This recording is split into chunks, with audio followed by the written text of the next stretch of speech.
이렇게 주식 버블과 금의 슈퍼사이클이라는 주제로 여러분께 이야기를 드리도록 하겠습니다. 일단은 제가 이 이야기가 있는 것에 좀 가장 큰 기전은 세상은 역사의 반복이라는 이야기를 먼저 드리고 싶어요. 그래서 그것 중에 하나가 약간 이 투자 업계에서 명언인데, 폭락 없는 폭등은 있어도 폭등 없는 폭락은 없다라는 이야기가 있거든요. 그래서 이런 큰 폭락들이 있잖아요. 이때는 뭐 IMF고, 이때는 2000년 닷컴 버블이고, 뭐 카드 대란이고, 여기는 2008년 글로벌 금융위기고, 여기는 이제 팬데믹이랑 그 미중 무역 전쟁이 합친 때죠. 이런 거 보면은 그 이전에 엄청난 호황들이 이렇게 있었어요. 이게 이렇게 보면 그렇게 호황이 아닌 것처럼 보이겠지만 엄청난 호황이었거든요. 그래서 막 IMF 이전에 계속 막 사람들이 뭐 우리나라 뭐 수출 뭐 몇만 달러 뭐 이러고 OECD 가입했다 뭐 이러고 할 정도로 막 그 국가 부도의 날 보면은 진짜 당시 엄청난 호황이었어요. 2000년대에도 닷컴 버블일 때는 그 인터넷 혁명으로 인해서 그런 호황이 있었고, 글로벌 금융위기 이전에는 뭐 주택 시장에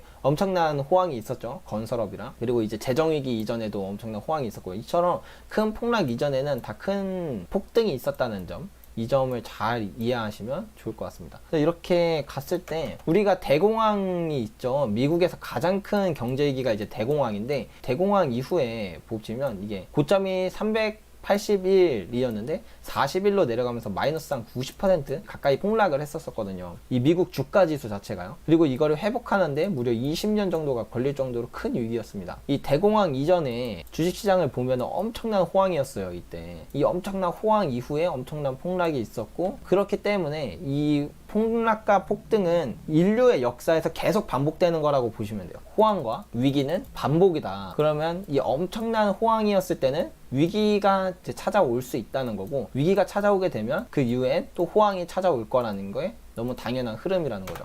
그래서 이 위기가 발생하면은 이 1년의 과정을 거치는데요. 위기가 발생하면 이제 버블이 터지면서 경제위기가 오는 거죠. 그리고 나서 이제 완화적인 통화 정책을 합니다. 예를 들면 뭐 금리를 인하한다던가, 아니면 뭐 화폐 살포를 한다던가, 투자와 소비를 강요한다던가 이런 걸 해요. 그래서 뭐 요번에 팬데믹도 보면은 이때 빅컷을 했죠. 그냥 바로 제로 금리로 낮췄었죠. 그리고 화폐 살포, 뭐 양적 완화라던가 이런 것들을 했었고요. 그 다음에 투자와 소비를 강요한다는 건 뭐냐면, 예를 들면은 재난지원금이라던가 뭐 3개월 안에 안 쓰면 없어진다 뭐 이런 거 있잖아요. 이게 소비를 사실 강요하는 거거든요. 이런 식으로 해서 이 완화적인 통화 정책을 씁니다. 그래서 돈이 어마어마하게 많이 풀리게 되면 이 다음에 보통 금의 시대가 찾아오는 경우가 되게 일반적이거든요. 경제위기 이후에.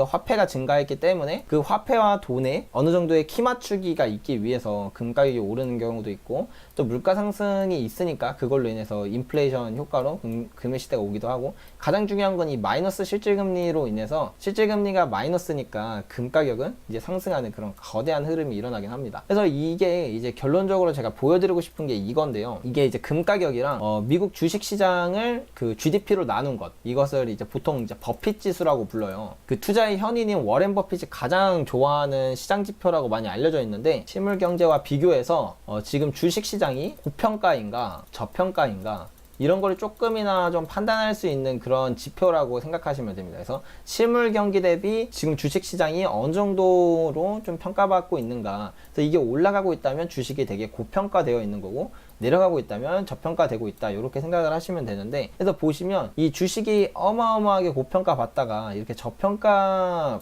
받는 최고로 고평가 받는 시기에서 내려오면 이제 위기가 오는 거겠죠. 그때마다 이렇게 금 가격이 올라가고, 이때도 고점에서 떨어지면서 금 가격이 이제 큰 추세가 만들어지고, 이때도 주식시장이 떨어지면서 금 가격이 올라가고, 이런 식으로 이 위기가 찾아오면서 금 가격이 올라가거든요. 네, 그래서 이걸 보면 이 1920년대부터 쭉 가격이 올랐던 건 엄청난 호황이었고, 이 29년에 여기서부터 이제 대공황이 발생하잖아요. 그리고 나서 이 루즈벨트 대통령은 이 대공황과 이 디플레이션을 해결하기 위해서 좀 경제를 활성화 시켜야 되니까 금에 대한 그 달러를 평가절하했습니다. 그러니까 한마디로 표현하면 그냥 이것도 달러를 푼 거죠. 그래서 이제 화폐 가치를 떨어뜨림으로 인해서 금 가격이 이렇게 팡 올랐죠. 그리고 나서 이제 또 다음은 1970년대 이때죠. 쭉 또 다시 주식 시장이 고평가를 받다가 이 임계점에서, 이때가 이제 그거예요. 4차 중동 전쟁이라고 해서 오일 쇼크, 그래서 뭐 산유국들이 석유 가격 막 인상하고 이러면서 오일 쇼크가 와서 이때 무려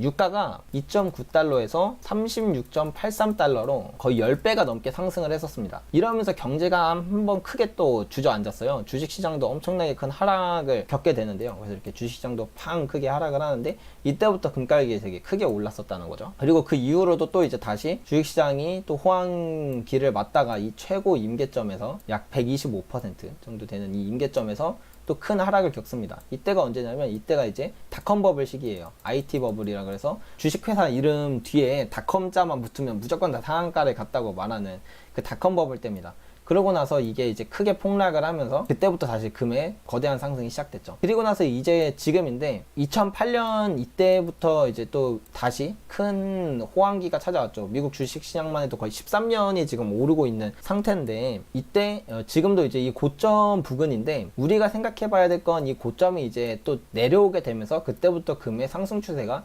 시작될 수 있다는 점을 같이 생각해 보면 좋을 것 같습니다. 그래서 지금 보면은 이 주식시장과 실물경제의 괴리를 보면 점점 이 괴리가 점점 높아지고 있거든요. 지금은 무려 실물경제와의 괴리가 200%가 훨씬 넘어갔어요. 그 정도로 이 지표만 가지고 평가를 했을 때는 되게 고평가가 되어 있는 상황인데 이게 더 얼마나 더 고평가가 될지 모르겠지만 이 고평가가 해소가 된다면 그때부터는 금의 거대한 상승이 시작될 수 있다라고 생각해 볼 수가 있겠죠. 지금 뭐 메타버스니 뭐 NFT니 암호화폐니 뭐 우주산업, 인공지능 등 뭐 미래산업에 대한 엄청나게 그렇게 사람들이 열광을 하고 있는데 뭐 이제는 이러한 뭐 미래산업들이 막 전 세계를 막 장악할 것이라고 막 믿는 사람들도 되게 많아요. 뭐 물론 그것도 일리 있는 말이지만 사실 이거는 우리가 2000년대로 돌아가면 똑같은 이야기를 사람들이 했었거든요. 그때는 뭐 인터넷이 우리 세상을 바꿀 거라느니 막 전 세계 사람들이 다 1인 1 컴퓨터를 갖는 시대가 꼭 올 거라느니 했는데 실제로 그 시대가 왔음에도 불구하고 그것을 회복하는 데는 그 주가가 그 정도에 다시 다다르는 데는 상당한 시간이 걸렸고 그 엄청난 폭락이 있음으로 인해서 그런 너무나도 낙관론이 만연했을 때 미래 산업에 대한 미래 먹거리에 대한 큰 열광이 있을 때는 그게 이제 주가를 끌어올리는 거의 대부분의 이유였다면 주식에는 좀 리스크가 있고 주식 시장이 무너질 때는 금의 거대한 상승이 있을 수 있다라는 점입니다. 그래서 결론적으로는 주식 버블이 꺼지는 순간은 금의 거대한 슈퍼사이클의 시작이다. 뭐 이렇게 생각해 볼 수가 있을 것 같습니다. 그래서 제가 그냥 마지막으로 드리고 싶은 말씀은 당연히 이러한 괴리가 언제까지 이어질지 알 수는 없지만 언제까지나 이어지지는 않을 거라는 저는 확신이 있기 때문에 그래서 지금 당장은 주식을 제가 단기적으로만 투자를 하지 장기 투자를 하지 않는 이유는 좀 저는 그런 이유라고 생각을 해볼 수가 있을 것 같습니다. 그래서 오늘은 한 이런 이야기를 좀 준비를 해봤고요. 뭐 여러분들은 어떻게 생각하시는지 모르겠지만 저의 생각은 이런 생각이 있다는 점 그냥 이해해 주시면 좋을 것 같습니다. 네.